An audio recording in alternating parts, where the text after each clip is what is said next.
rice yields could drop as much as 10%. We could fare even worse. That would be devastating for millions of smallholder farmers, as well as for India's economy. Addressing these challenges and achieving the government's vision of doubling farmer income will require advances in science and technology to boost productivity. It won't come as a big surprise that I'm a big believer in technology. Here in Andhra Pradesh, you have a government that is committed to using technology in smart ways. Take the agricultural digital dashboards I mentioned at the beginning. By integrating a variety of data, they provide an accurate picture of the overall sector and can help policymakers identify areas for improvement. But that is just one part of Chief Minister Naidu's vision for agricultural transformation. He understands that governments must also invest in infrastructure and better access to markets, and agricultural programs that ensure equity for women. This is a pivotal moment in India's history and in the future of Andhra Pradesh. By making smart investments in the right things and by leveraging India's talent and ingenuity, I believe it's possible to increase farmers' productivity and incomes at a scale and speed that rivals or exceeds Asia's other agricultural transformations. No one is saying it will be easy, but with strong political leadership and the right tools, we can empower AP's 14 million smallholder farmers harvest their own agricultural transformation. This transformation can serve not only to improve lives and livelihoods here, but also as a model for the rest of India and the world. As the Chief Minister said, there's many opportunities for us to work together. Today we're talking concretely about some great opportunities in agriculture. I'm also very committed to make sure we're working together in health and sanitation. So that early discussion 20 years ago is now leading to some amazing results. And I'm very excited about what we'll be able to do together. Thank you.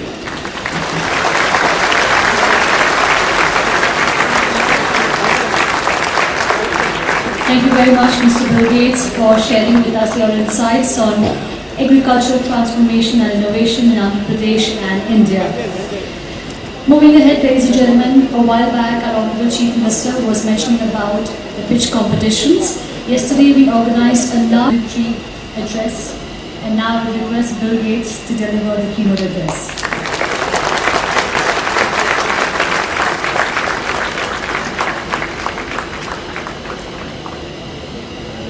Well, it's exciting to be here today,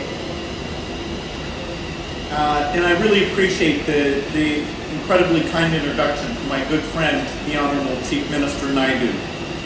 I'm also glad that we have so many other important people here, the IT Minister, the Agriculture Minister, Minister of Markets, Speaker of the House, many members of Parliament, a member of the Assembly, Principal Secretaries for Agriculture, many farmers, students, and friends. I really was excited when I first met the Chief Minister over 20 years ago now, because people were saying to me, there's someone who believes in digital technology and digital dashboards even more than you do. And I found that hard to believe, but when we met, he had his digital equipment computer, and he was really painting a vision of how we could make government better by using this very advanced tool. And he and I have completely agreed on that every step of the way. Today's a real milestone in that. Today we can talk about that we really are starting to use dashboards for agriculture and health, and things like Kayazala are connecting people together for great government activities. So it's been a real journey over these last 20 years, making that vision reality. I expect we'll be accelerating. In the years ahead, we'll be able to move very, very quickly. Today, I want to focus particularly on some of the innovations going on in agriculture. Of course, as the Chief Minister said, the future of Andhra Pradesh is dependent on the future of its smallholder farmers. It's great to hear the plan to translate this commitment into action on everything from improving roads and connectivity to investing in micro irrigation and digital soil mapping.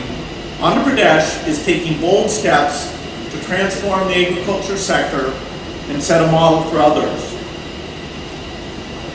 Two examples that I'm very impressed with. One is the Mega Seed Park, which really is the first of its kind, and it will make available lots of high-quality seed. And coupled with that is the new e-seed distribution application, D-Krishi, which will help farmers access quality seed in a timely manner and ensure that the government's resources are being wisely used. These are the kind of innovations that will help achieve the Chief Minister's goal of sustained double-digit economic growth in AP over the next decade. Everyone in this room shares the goal of a prosperous India, and so we must also share an interest in the process of agricultural transformation. When I say transformation, I mean a shift from agriculture based merely on subsistence to agriculture that runs like a business. It's efficient, profitable, and meets the needs of both producers and consumers. There's basic statistics that I'm sure that many of you are familiar with. More than half of India's population works in agriculture. In rural India, 3/4 of working women are making their living in agriculture. Just under half of India's population suffers from malnutrition, and over 300 million Indians live below the poverty line. Now, these might seem like different data points, but in fact, they're closely related. It's the hundreds of millions of smallholder farmers who are most likely to be malnourished and impoverished. And it's smallholder women farmers who are so often trapped in subsistence farming. It's this connection that explains why agricultural transformation is such a high leveraged investment in the future, and why, along with health, it's a top priority for our foundation. If we can help smallholder farmers be more productive and earn a good income, then, to adopt a phrase, we can kill 3 birds with 1 stone. First, we can turn the largest economic sector in the country into a source of growth instead of a drag on the economy. Second is we can make sure that growth is inclusive and that it not only leads to a higher GDP, but also lifts people out of poverty. Third, we can produce enough nutritious food to support a healthy and well-educated labor force for the future, when the Indian economy will depend even more on highly skilled workers. What I just described has been the recipe for economic transformation across Asia, in China, in South Korea, in Japan. And it will also be a key element of the recipe for India's economic transformation. To catalyze this chain reaction, we have to focus on 2 things: increasing the productivity of smallholder farmers and connecting them to markets so that they can prosper from their work. In the case of crops, I think about increasing productivity in 2 ways. The first is better varieties of seeds to improve yields, nutrition, and tolerance to stresses, such as flooding, drought, and other effects of climate change. For example, scientists at EERI, the International Rice Research Institute, developed a flood-tolerant version of the popular rice variety known as Swarna that can survive full submergence for more than 2 weeks. Swarna Sub 1 is now being used by millions of smallholder farmers, especially in Eastern Asia. But many smallholder farmers still use seed varieties that are decades old, so they're not realizing the benefits of newer, high-yielding and more resilient seeds. In fact, the Rice Monitoring Project in eastern India analyzed samples from thousands of farms and showed that farmers were swapping out rice varieties at an even slower rate than we had thought. Modern plant breeding techniques, including DNA analysis, can double or even triple the annual increase in crop yields and lead to hardier varieties. EERI and the Bangladesh Rice Research Institute have already proven the effectiveness of some of these approaches in their work modernizing rice breeding programs. AP is already a major seed producer for India and South Asia, and is well positioned to become a hub for seed innovation. AP doesn't have to look far to find the know-how to capitalize on this opportunity. It can leverage the local expertise in GIS and its world-class IT sector, along with low-cost commercial software and DNA testing services to develop better varieties more quickly. The Mega Seed Park will drive innovation not only for higher yielding crops, but also varieties of regional importance, including more nutritious and resilient non-cereal crops like pulses. Even with these advances, local seed companies that market new varieties to smaller farmers need to be confident that farmers will buy their seeds before they take on the expensive and risky process of introducing new varieties.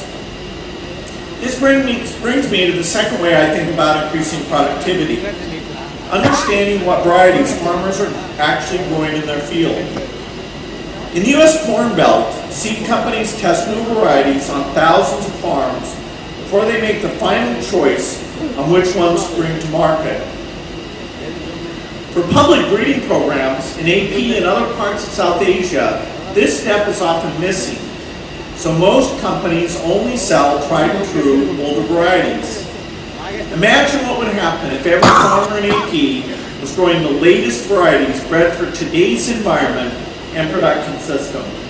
A data feedback loop can help bridge the gap between innovation happening in the public breeding programs and the products farmers need to boost productivity. Since nearly half of households in AP rear livestock, we also have to think about productivity from that perspective. One priority is animal health. Diseases can wipe out flocks and herds, driving smallholders even further into poverty. For example, Newcastle disease can kill 3/4 of the chickens in a flock during an outbreak. Through a partnership with Kester Biosciences, there's now a vaccine that costs just 3 cents a dose. India is also pioneering vaccines and medicines for other costly livestock diseases, including some that spread to humans, such as porcine cysticercosis. This disease is endemic to India's swine herds and is the most frequent preventable cause of epilepsy in developing countries. It kills 50,000 people a year. Another priority is animal breeding. Consider the dairy sector. India is the world's largest milk producer, but this success is owed to a very large number of animals producing fairly small amounts of milk. In AP, many of the indigenous cattle breeds owned by smallholder farmers produce only a fraction of the milk that's possible. But crossbred cows could yield more than twice as much milk as the typical indigenous breed. We are supporting the National Dairy Plan to increase milk production across India by 6 million tons annually. One promising element of the plan is a partnership to introduce sex-sorted semen technology, with India increasing artificial insemination to 100 million doses annually. This means that not only are we breeding cows that produce more milk, but we're also increasing the portion of female calves being born. Of course, boosting productivity isn't just something that plant breeders or veterinarians do in a lab. The innovations need to get from the lab to farmers' fields. For that, digital financial services can help, because smallholder farmers need to save and borrow money to buy seeds, fertilizer, and veterinary care. In the old cash economy, saving was insecure and borrowing was extremely expensive for most people. India is becoming a leader in digital financial inclusion. The combination of a world-class biometric ID system, investments in public infrastructure like the NPCI Unified Payment Interface, and the recent launch of payment banks produce changes and opportunities that were unthinkable just a few years ago. Now we have to be sure that this platform helps solve the challenges smallholder farmers face. For example, the current fertilizer subsidy program is expensive and it promotes fertilizers that aren't always the right one for the farmer's soil, so farmers don't see as much gain in productivity. It's great to see AP taking the first step to fix these problems by delivering the fertilizer subsidy through digital transfer. Once farmers are biometrically verified through ADMAR, they receive recommendations for the right amount of fertilizer for their crop, depending on the quality of their soil and the size of their land. This helps farmers balance nutrients to revitalize their soil, and it increases crop productivity. It also reduces widespread overuse of fertilizer. Direct transfer fertilizer subsidies can be quite transformative in other ways. It will help governments minimize leakages, and it will bring farmers into the formal economy. Once farmers are linked to India's digital financial system, they'll be able to receive social welfare payments directly and save their harvest proceeds in secure interest-bearing accounts, making it easier to buy seeds and fertilizer in the planting season. And they'll be able to send and receive money simply and safely with a click of a button. It's also important for farmers to have reliable information so they can make the most strategic choices about managing their farms. For many farmers, this starts with understanding the ground beneath their feet, what crops will grow best in it, what fertilizer is required to make it more productive. AP's Soil Health Card has helped farmers, but it takes a long time to do the lab work needed to produce the cards, so they haven't reached all farmers to make the difference everybody's hoping for.